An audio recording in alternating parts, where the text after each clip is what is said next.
మన ప్రభువును రక్షకుడైన యేసుక్రీస్తు నామములో ఈ మాటలు వింటున్న మీ అందరికీ హృదయపూర్వక వందనాలు.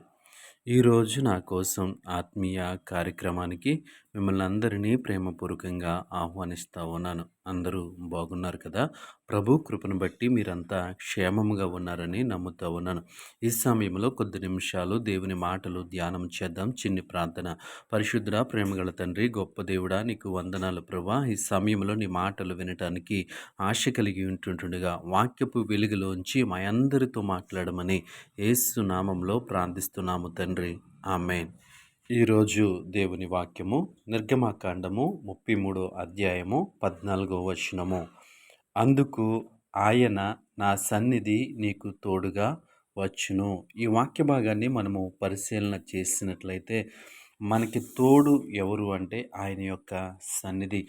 ఆయన యొక్క సన్నిధి మనకు తోడుగా ఉన్నప్పుడు మన ప్రయాణం అంతా కూడా క్షేమముగా ఉండటానికి అవకాశం ఉంది. ఇశ్రాయేలు ప్రజలను మనము పరిశీలన చేసినట్లయితే వారి అరణ్య ప్రయాణములో వారు ప్రయాణం చేస్తూ ఉన్నప్పుడు వారికి కావలసినటువంటి సమస్తాన్ని ఆయన యొక్క సన్నిధి సమకూర్చినట్లుగా మనము చూస్తూ ఉన్నాము. పగలు మేఘస్తంభము, రాత్రి అగ్నిస్తంభముగా ఆయన యొక్క సన్నిధి వారిని నడిపించినట్లుగా మనము చూస్తూ ఉన్నాము.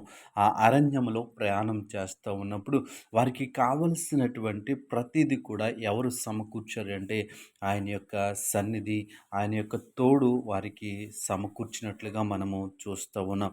ఈ సమయంలో ఈ మాటలు వింటున్న ప్రియ సహోదరి, సహోదరుడా, నీకు తోడుగా ఎవరు వస్తూ ఉన్నారు? నీ ఆలోచనలు తోడుగా వస్తూ ఉన్నాయేమో, లేదంటే ఈ ఈ ఈ లోకంలో ఉన్నటువంటి ఈ యొక్క ఉద్యోగము ఇవి నీకు తోడు అనుకుంటున్నవేమో. అవేవి కాదు కానీ అందుకు ఆయన, నా సన్నిధి నీకు తోడుగా వచ్చును. ఆయన సన్నిధి మనకి తోడుగా ఉన్నప్పుడు, ఆయన సన్నిధి మనకు తోడుగా వచ్చినప్పుడు ఎలాంటి మార్గంలో మనం ప్రయాణం చేస్తూ ఉన్నా, ఎలాంటి పరిస్థితుల్లో మనము నడుస్తూ ఉన్నా, ఆ పరిస్థితులలో ఆయన సన్నిధి మనకి సహాయము చేస్తుంది.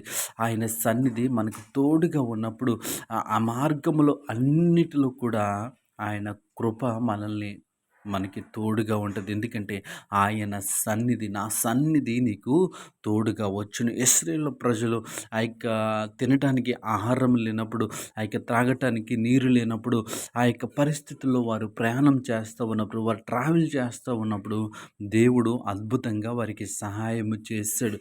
ఇంకా మనం చూసినట్లయితే వాళ్ళ వస్త్రాలు మాసిపోలేదు, వాళ్ళ వస్త్రాలు చిరిగిపోలేదు.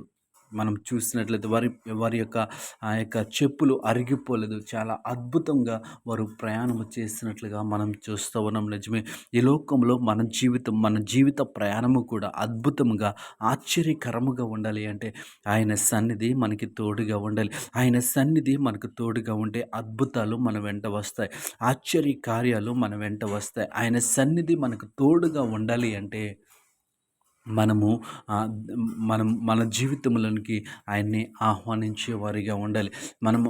మనకి తోడు ఆయన రావాలి అంటే ఆయనకి మనకి మంచి పరిచయం ఉండాలి, మంచి మంచి సంబంధము కలిగి ఉండాలి. చూడండి, లోకంలో మనము శరీరానుసారంగా జీవిస్తూ ఉన్నప్పుడు మనం ఎక్కడికైనా బయటికి వెళ్తూ ఉన్నప్పుడు ఎవరిని తోడు తీసుకెళ్తామో, మనకి బాగా తెలిసిన వారిని తోడు తీసుకెళ్తూ ఉంటాం.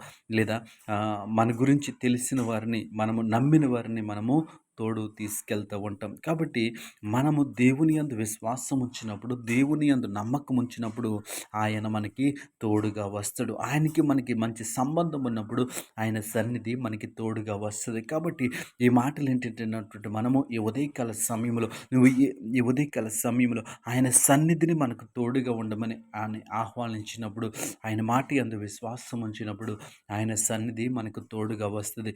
ఆయన సన్నిధితో మనము నడుస్తూ ఉన్నప్పుడు ఎలాంటి మార్గముల గుండా మనం ప్రయాణం చేసినా మనము ఆ యొక్క గమ్యస్థానానికి చేరగలము. ఈ లోకంలో అలసిపోయి ఉన్నవేమో, ఈ ఈ లోకంలో ఎవరు తోడు లేక నీవు ఎదురు చూస్తూ ఉన్నవేమో, దేవుని సన్నిధిని తోడుగా అడుగుదాం. ఈ సమయంలో నీవు ఏ సమయంలో ఈ వాక్యం వింటున్నావో నాకు తెలియదు, కానీ నువ్వే సమయంలో ఈ వాక్యం వింటున్నా ఆయన సన్నిధి నీకు తోడుగా ఉంది. అందుకే ఈ మాటలు వినగలుగుతా ఉన్నావు. ఆయన సన్నిధిని తోడుగా ఉండి ఈ లోకంలో జీవించటానికి ప్రభు కృప మనకి అనుగ్రహించును గాక. ఆమేన్.